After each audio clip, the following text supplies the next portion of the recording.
Ya Tuhan, Allah kami yang hidup, Allah yang memanggil kami dari beragam keberdosan kami, namun Allah memilih kami, menilik kami menjadi milik kepunyaan Tuhan. Bahkan Allah katakan bahwa kami yang tadinya berdosa menjadi biji mata milik Tuhan yang berharga, yang disayang dan dijaga oleh Tuhan.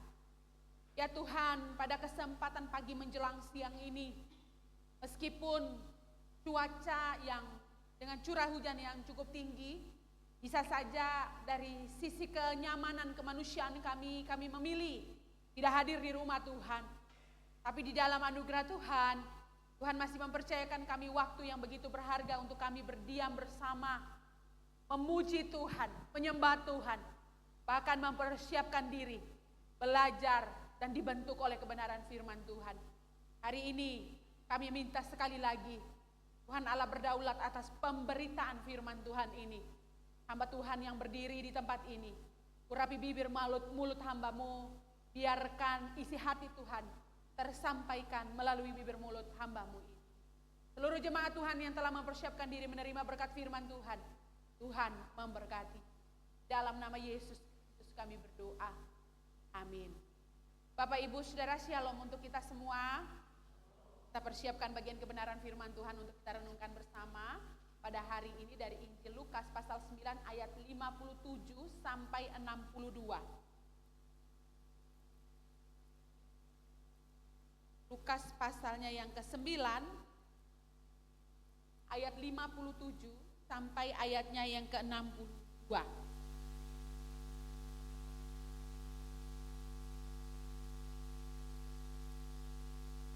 Kalau Bapak Ibu Jemaat sudah mendapat bagian ini, sembari Bapak Ibu Saudara memperhatikan bagian ini di Alkitab Bapak Ibu Saudara masing-masing, saya akan membacakannya dengan bersuara kepada kita semua dari mimbar ini.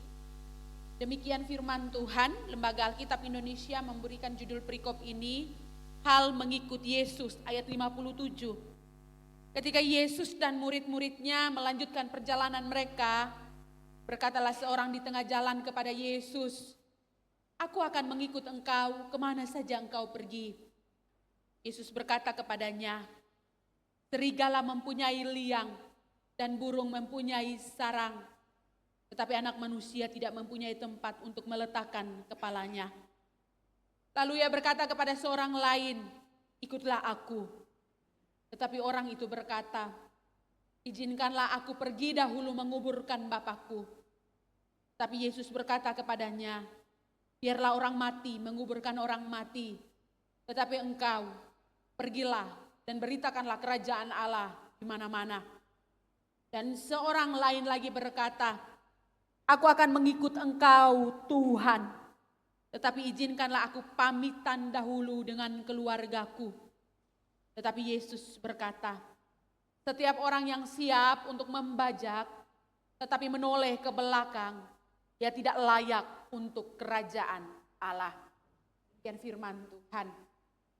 Saudaraku, saya bersyukur sekali, persis hari Kamis kemarin ada kesempatan yang baik yang Tuhan anugerahkan untuk bisa boleh kembali dan di-refresh dari sisi kerohanian di alma mater yang membentuk saya sebagai seorang hamba Tuhan di Seminari Alkitab Asia Tenggara. Saudara sekalian, saya bersyukur dalam perjalanan dari gereja menuju ke Bandara Halim, ada satu hal yang begitu indah yang boleh saya melihat bagaimana Tuhan kembali berproses untuk melihat cara Tuhan berbicara melalui alam semesta ini, saudara sekalian. Dalam perjalanan keluar dari gereja dengan kondisi masih gerimis, saudara, makin menuju dalam perjalanan yang cukup jauh, hujan mulai deras tetapi tidak sederas seperti dari malam tadi sampai pagi tadi. Tapi di dalam perjalanan itu saya bisa melihat dari mobil, dari kaca mobil begitu jelas bahwa ada beberapa titik tempat yang terlihat begitu sangat nampak jelas awan hitam yang menyelubungi tempat itu dan benar-benar menandakan bahwa curah hujan sedang begitu sangat derasnya di tempat itu. Saudara, di dalam melihat akan kondisi itu saya jadi teringat akan satu pengalaman yang begitu indah yang Tuhan percayakan. Ketika saya mengambil cuti waktu anak saya yang pertama masih kecil dan hadir bersama di tempat tugas suami saya di Sumba, saudara sekalian. dalam keberadaan seperti biasa bahwa ketika saya berkunjung ke tempat kerja suami saya, gereja tempat di mana suami saya aktif beribadah, akan menghubungi untuk meminta, untuk melayani di dalam pemberitaan firman Tuhan, bahkan beberapa gereja lainnya saudara sekalian. Kesempatan yang begitu berharga saudara sekalian, karena memang kami sudah merencanakan ada titik-titik destinasi wisata yang akan kami datangi dalam masa liburan saya, cuti saya itu. Maka kami sempat berpikir bahwa mungkin kita perlu sewa mobil untuk menggunakannya dalam perjalanan. Tapi tiba-tiba seorang majelis dari gereja tempat saya berkhotbah pada saat itu menawarkan untuk dia siap menemani perjalanan kami dimanapun itu saudara sekalian. Kami janji ketemuan agak siang saudara sekalian, sehingga kami harus balik kembali ke tempat tinggal suami saya. Kemudian di situ ketika sampai baru masuk ke tempat tinggal itu saudara sekalian, hujan yang begitu sangat besar saudara sekalian, curah hujan yang mungkin mirip seperti semalam saudara, besar sekali, deras sekali saudara. Saya dengan kondisi masih memiliki anak kecil, saya khawatir dari satu sisi kemanusiaan saya berkata kepada suami saya, Papa, apa boleh aja ya kita batalin aja ya kepergian kita ya. Karena ini hujannya deras banget. Pas baru berkata itu, klakson mobil orang yang menawarkan diri itu sudah muncul, sudah membunyikannya di depan rumah tempat tinggal suami saya, saudara. Dan mau tidak mau, saudara, dengan kondisi yang penuh dengan perasaan, tetap harus pergi, saudara. Dalam mobil itu saya sempat mengatakan memang saya ragu, karena saya memang belum tahu alam kondisi iklim di Sumba seperti apa, saudara. Sempat saya berkata bahwa apa kita membatalkan saja Pak, kita pergi ke tempat mana begitu yang mungkin kita bisa santai dan tidak harus pergi ke destinasi wisata itu, karena tempat jarak tempuhnya agak jauh begitu dengan curah hujan yang begini deras Pak. Bapak itu mengatakan saudara sekalian, Ibu tenang saja Ibu, kita sudah maju, jangan mundur Ibu. Kita harus maju terus, tenang saja Ibu. Meskipun kondisinya begini gelap Ibu, tapi percaya nanti di sana Ibu akan melihat keindahan Ibu. Pas saya dalam perjalanan itu saudaraku sekalian, tetap merasa khawatir dengan kondisi itu. Makin berjalan, tiba-tiba sang bapak itu menunjukkan, Ibu coba lihat ke arah sana. Dia menunjuk ke arah satu bukit, satu gunung dan mengatakan bahwa di balik dari gunung itu sebenarnya ada cahaya yang keluar. Saya masih ragu saudara sekalian, tapi makin berjalan menerobos akan curah hujan yang begitu sangat deras itu, tiba-tiba kami mendekati atau hampir sampai ke tempat tujuan kami itu saudara. Dan saya menyaksikan begitu indahnya alam itu dengan kondisi cuaca yang sangat cerah saudaraku. Saya baru menyadari saudaraku sekalian, perkataan Bapak tadi itu benar-benar nyata. Saudara kembali mengingat akan pengalaman ini, saya berefleksi tentang perjalanan kehidupan beriman orang percaya di tengah dunia pun demikian saudaraku. Bahwa ketika saya dan saudara sudah dipercayakan Tuhan untuk berjalan di dalam tapak iman kita, meskipun kita berada dalam kondisi pergumulan, badai hidup, kemelut, beragam hal yang mungkin kita menyerah dan kita mau balik dan kita mundur dari kondisi itu. Tapi Tuhan bilang, sekali engkau sudah melangkah ada di jalurnya Tuhan, terus maju, terobos itu sampai engkau menemukan titik terang yang indah dari Tuhan. Saudara, bagian kebenaran firman Tuhan yang hari ini saya dan saudara baca pun, Tuhan Yesus sendiri mengatakan dengan jelas tentang satu hal ini yang begitu indah. Bagaimana para murid pun bisa melihat dengan jelas. Ada satu prinsip penting bahwa setiap pribadi yang sudah mengikut Tuhan harus berani, harus siap maju, melangkah. Apapun itu tantangan yang akan dihadapinya, harus melangkah sebagai seorang pribadi yang betul-betul sungguh-sungguh dalam Tuhan. Menariknya saudaraku, saya dan saudara dipertemukan dengan ada 3 karakteristik pengikut Kristus. Yang Alkitab gambarkan, saya berharap bahwa setiap karakter ini kita pun boleh kembali mengevaluasi diri kita dan melihat apakah mungkin dari ketiga karakter ini, salah satunya atau mungkin tiga-tiganya kita ada di dalamnya. Saudara, Alkitab katakan karakteristik yang pertama adalah karakter pengikut Kristus. Orang yang punya komitmen tanpa mempertimbangkan dengan matang. Yang punya komitmen tapi tanpa mempertimbangkannya dengan matang. Saudara perhatikan di ayatnya yang ke-57 sampai ayatnya yang ke-58. Ada seorang yang datang kepada Tuhan dan berkata kepada Tuhan. Dia mengatakan, Tuhan, aku mau mengikut Engkau kemana saja Engkau pergi. Kemana saja Engkau pergi. Tapi saudara lihat respon Tuhan Yesus kepada orang itu. Serigala mempunyai liang, burung mempunyai sarang, tapi anak manusia tidak mempunyai tempat untuk meletakkan kepalanya. Saudara, karakter ini berapi-api di awal. Seakan-akan apapun itu tantangan yang sekilas dia melihat dalam perjalanan beriman. Dia merasa begitu sangat percaya diri. Kalau dia harus bisa dan pasti bisa, akan terus setia, berkomitmen dengan Tuhan.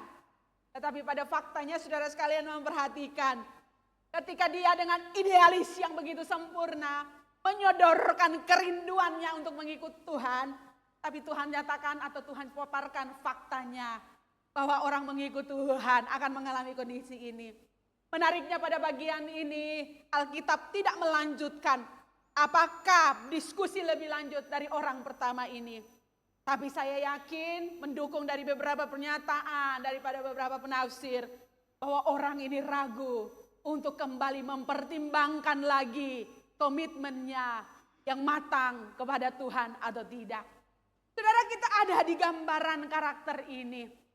Orang-orang yang seakan-akan kita bersungguh-sungguh dengan mulut kita katakan, Tuhan saya mau ikut Tuhan, saya mau cinta Tuhan sungguh-sungguh. Saya mau melayani Tuhan sungguh-sungguh. Saya mau memberikan seluruh dari hidup saya sungguh-sungguh. Sesaat kita mengatakan itu kepada Tuhan. Tapi pada faktanya ketika kita berjalan dengan Tuhan, pernyataan komitmen itu diukur oleh bagaimana kesetiaan dan pernyataan kita dalam kesulitan-kesulitan yang kita alami. Maka Alkitab katakan pada bagian ini bahwa memang jelas Tuhan Yesus merespon untuk memberikan satu penegasan bahwa orang yang mengikut Tuhan ada beragam tantangannya, ada beragam kesulitannya. Maka komitmen bagi seorang yang sungguh-sungguh mau mengikut Tuhan, sejak dari awal harus ia uji secara pribadi, sungguh-sungguh dengan matang sebelum ia mengambil keputusan dan melangkah di dalam Tuhan. Karena apa saudara? Seperti pada bagian ini, sekali Anda dan saya sudah melangkah di jalurnya Tuhan, kita tidak boleh mundur. Kita tidak boleh menoleh ke belakang. Harus terus maju terus. Ini karakter pertama saudaraku. Karakter yang kedua saudaraku adalah ada seorang yang datang kepada Tuhan, tetapi dia menunda komitmennya. Komitmennya ditunda saudara. Saudara perhatikan di ayatnya yang ke-59. Orang ini berkata kepada Tuhan bahwa Tuhan berkata kepadanya, ikutlah aku, tetapi orang itu berkata, izinkanlah aku pergi dahulu menguburkan bapakku, saudaraku. Perkataan orang ini mengindikasikan dengan kuat, menurut budaya Yahudi, bahwa orang ini adalah seorang anak laki-laki sulung dari sebuah keluarga. Yang mana dia punya tanggung jawab yang begitu sangat besar, sejak orang tuanya mati, orang tuanya hidup, sampai orang tuanya mati, dia harus menyelesaikan tanggung jawab itu dengan baik. Nah, saudara dan saya bisa melihat karakteristik ini pun melekat dalam kehidupan kita. Ketika ada ajakan, ayo kita baptis yuk, ikut katekisasi baptis yuk. Pernyataan yang bisa keluar adalah, saya masih mendoakan orang tua saya. Orang tua saya masih hidup. Mereka butuh saya mendoakan mereka. Bahkan juga mungkin ada yang mengatakan orang tua saya sudah mati, tapi harus ada anak laki-laki yang setia mendoakan dia di dunia ini. Maka komitmen yang dibangunnya pun menjadi komitmen yang ditunda, saudara sekalian. Saudara perhatikan pada bagian ini, dia katakan dengan jelas bahwa durasi waktunya adalah sesuai dengan kapan dia akan menguburkan orang tuanya. Artinya dia sendiri tidak tahu kapan waktu itu akan terjadi. Saudara, menarik sekali hal ini pun kita melihat dalam kehidupan beriman kita, saudaraku, bahwa tentang mengikut Tuhan ada banyak alasan yang kita buat untuk kita menunda Ayo kita melayani Tuhan sungguh-sungguh. Oh tunggu, saya masih sibuk. Proyeknya ini masih terlalu luas, besar, dalam, sebagai seluas samudra yang harus saya selesaikan. Kan kita sendiri tidak bisa prediksi kapan itu bisa beres untuk kita benar-benar berkomitmen kepada Tuhan. Maka gambaran karakteristik kedua ini juga menjadi gambaran yang nyata juga dalam kehidupan kita. Yang ketiga, saudaraku, karakteristik orang yang ketiga adalah dia berkomitmen tetapi setengah hati. Tidak sungguh-sungguh. Di ayat 60 sampai ayat 62 mengatakan pada kita sekalian, bahwa karakteristik ini berkata kepada Tuhan, Tuhan aku mau mengikut Engkau, tetapi izinkan aku berpamitan dahulu dengan keluargaku. Oh ternyata saudaraku, karakteristik ini butuh perpisahan. Jadi butuh waktu yang khusus, quality time. Kalau bisa keluarga ini buat sukacita, pesta perpisahan. Setelah itu muncul lagi ke sahabatnya buat pesta perpisahan. Semuanya sudah beres, baru dia mau ngikut Tuhan. Nah, saudaraku sekalian, bukankah karakteristik ini pun melekat dalam keberadaan kehidupan kita?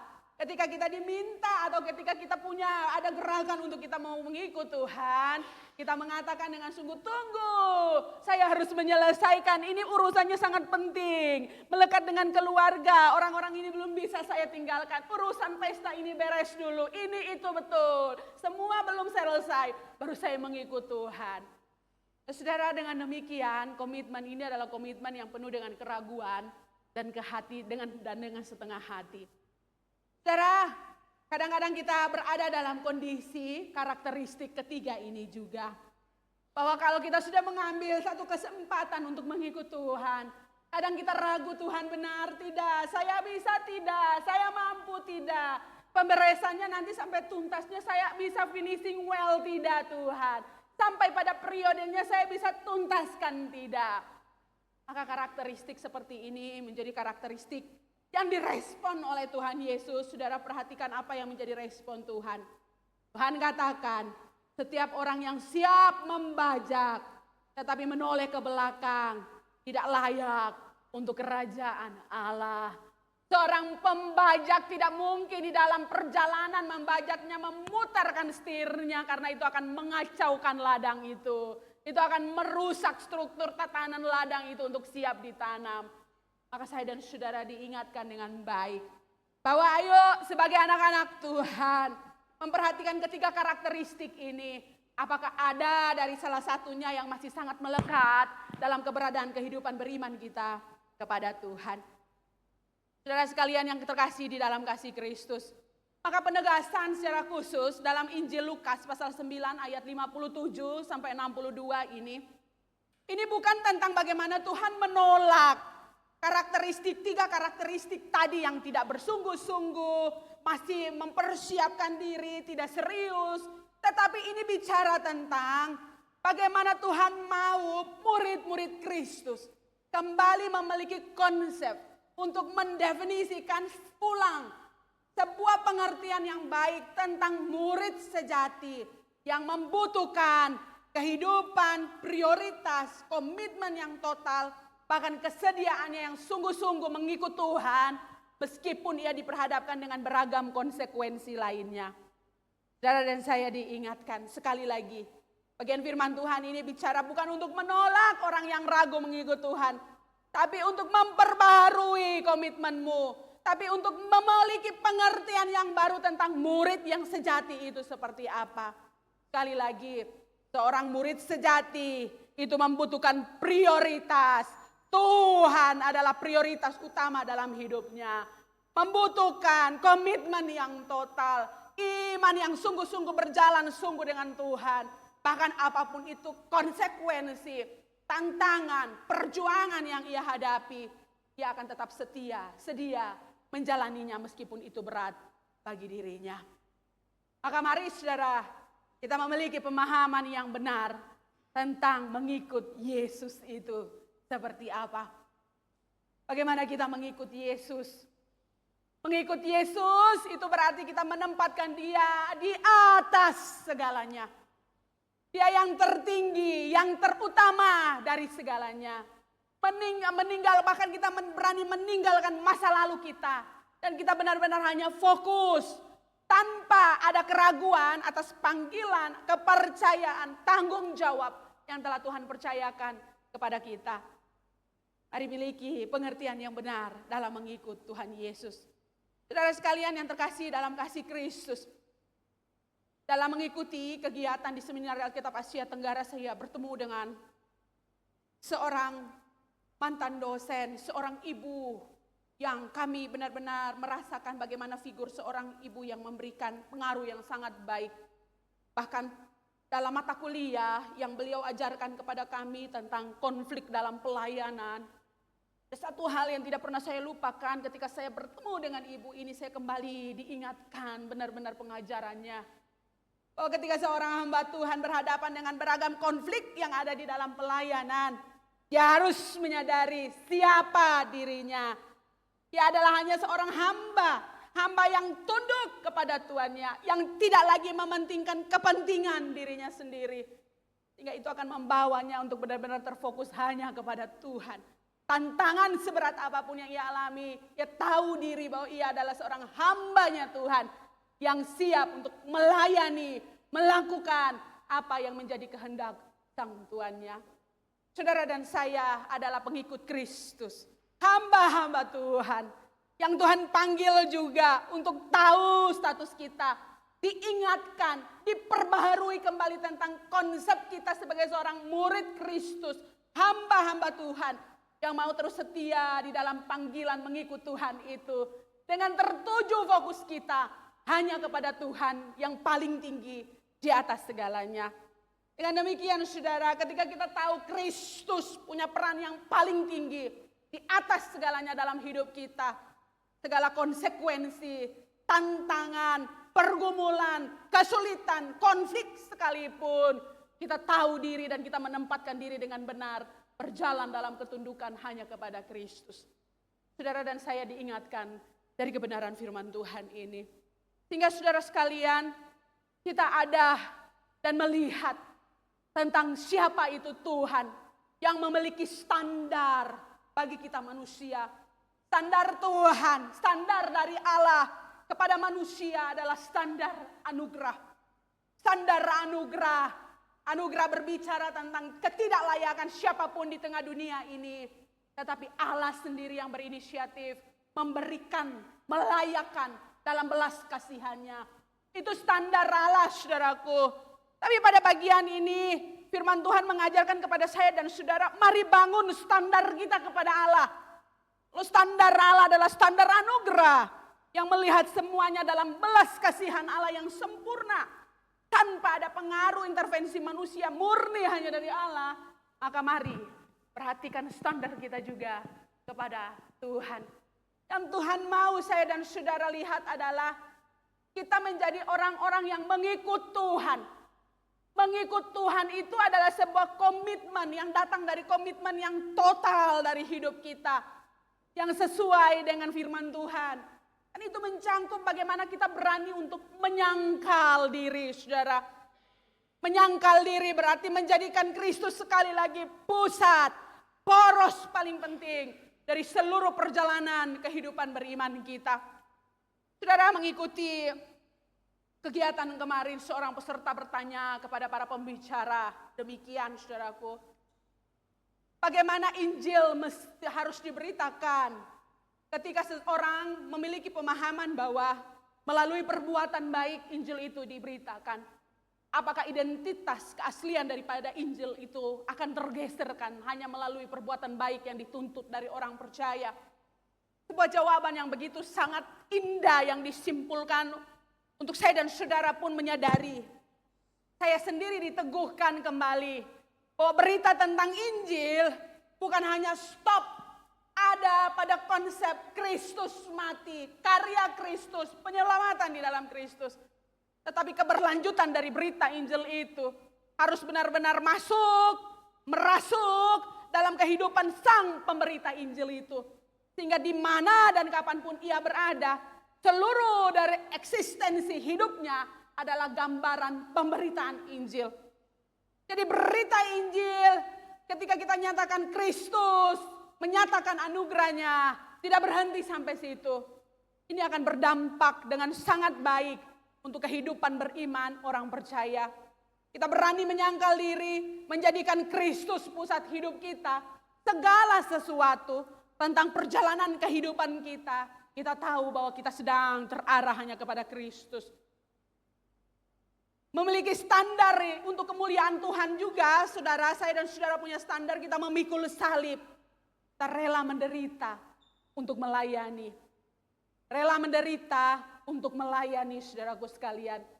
Apapun itu pergumulan yang saya dan saudara alami, seperti yang saya katakan tadi, kita tahu bahwa kita adalah hambanya Tuhan, yang dipakai Tuhan untuk menjalankan apa yang menjadi ketetapan dan maunya Tuhan semata dalam mencapai kepuasannya Tuhan. Dengan demikian saudaraku, saya dan saudara akan memiliki satu pengertian yang jelas, berjalan dalam teladan Kristus. Teladan seperti apa saudaraku? Teladan yang pasti, teladan dalam kehidupan integritas. Teladan yang pasti, teladan dalam kehidupan moral kita. Seperti yang saya katakan tadi, semua akan terimplikasi dengan jelas. Ketika Injil itu kita pahami, terasuki dengan jelas sampai kepada seluruh eksistensi kehidupan beriman kita. Pertanyaannya bagi saya dan saudara yang ada pada hari ini adalah, apakah sebagai orang-orang yang mengikut Kristus dengan sungguh-sungguh, kita masih menjadi orang-orang yang mengatakan kita ada di level, kategori orang pertama, cepat untuk mengungkapkan, mau memiliki komitmen ikut Tuhan, tapi tanpa ada pertimbangan yang matang. Atau kita ada di kategori orang kedua, yang kita mau, saya mau mengikut Tuhan, tapi saya perlu membereskan ini itu, masih terlalu banyak tanggung jawab yang belum saya tuntaskan. Saya perlu tuntaskan itu, baru saya ikut Tuhan. Atau kita ada dalam kategori orang ketiga, yang kita bilang kita mau ikut Tuhan, tapi sebenarnya kita ragu. Kita bimbang dengan keputusan itu. Kita sendiri gak ngerti dengan apa yang kita katakan. Benar tidak ya Tuhan? Bisa tidak ya Tuhan? Kita ragu dengan keputusan yang kita ambil. Hari ini firman Tuhan mengingatkan kepada saya dan saudara, mari menjadi pengikut Kristus yang sejati. Pengikut Kristus yang berani untuk meninggalkan segala kenyamanan kita di masa lalu. Yang ketika kita sudah melangkah maju, kita terfokus hanya kepada Tuhan. Kita terfokus hanya kepada apa yang menjadi anugerah dan kepercayaan Tuhan. Tanpa kembali menoleh ke belakang dan berkompromi dengan kenyamanan-kenyamanan diri kita. Tuhan memanggil saya dan saudara untuk siap memiliki standar yang benar. Membangun kehidupan yang benar dalam iman kita kepada Tuhan. Saya persilakan saudara ambil waktu sejenak berenung di hadapan Tuhan. Dengan tenang berdoa kepada Tuhan. Apakah sudah sungguh-sungguh dalam kehidupan beriman kita membangun standar kepada Tuhan untuk kemuliaan bagi nama Tuhan. Kita berani menyangkal diri. Kita menjadikan Kristus pusat dari segala sesuatu tentang keberadaan hidup kita. Bukan lagi tentang diri kita, bukan lagi tentang kenyamanan kita, tetapi hanya tentang Kristus. Apakah kita rela menderita dalam melayani? Kita rela memikul salib dalam melayani? Apapun itu tantangan, kesulitan yang kita alami dalam melayani, kita tahu persis, saya hanyalah seorang hamba dari Sang Tuhan Allahku yang hidup, Yesus Kristus. Hamba yang tidak mementingkan kepentingan diri, tetapi hamba yang tunduk di bawah kehendak Tuhan, melakukan apa yang menjadi ketetapan kehendak Tuhan semata. Apakah kita siap menjalani kehidupan ini dengan siap meneladani Kristus yang ada di depan kita dan kita melangkah mengikutnya sampai itu mampu terimplikasi dengan jelas dalam seluruh aspek moral kita, tutur kata kita, pikiran kita, perbuatan kita menjadi cerminan yang jelas standar Kristus telah saya bangun dalam hidup saya.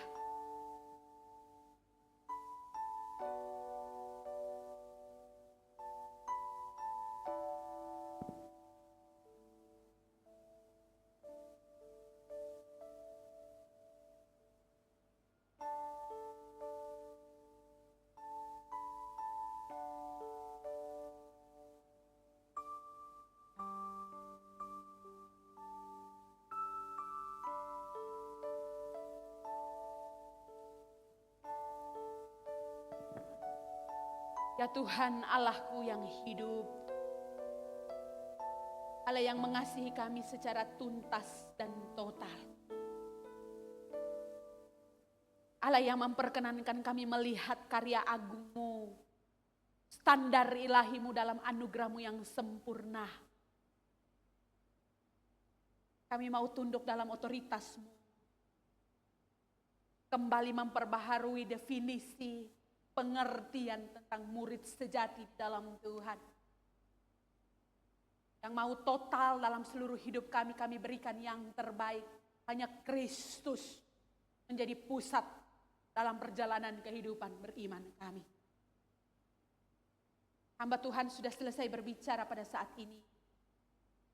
Firman-Mu, ya dan amin. Jadi kepastian bagi kami semua untuk siap menapaki perjalanan hidup kami dengan membangun standar kepada Tuhan untuk kemuliaan bagi nama.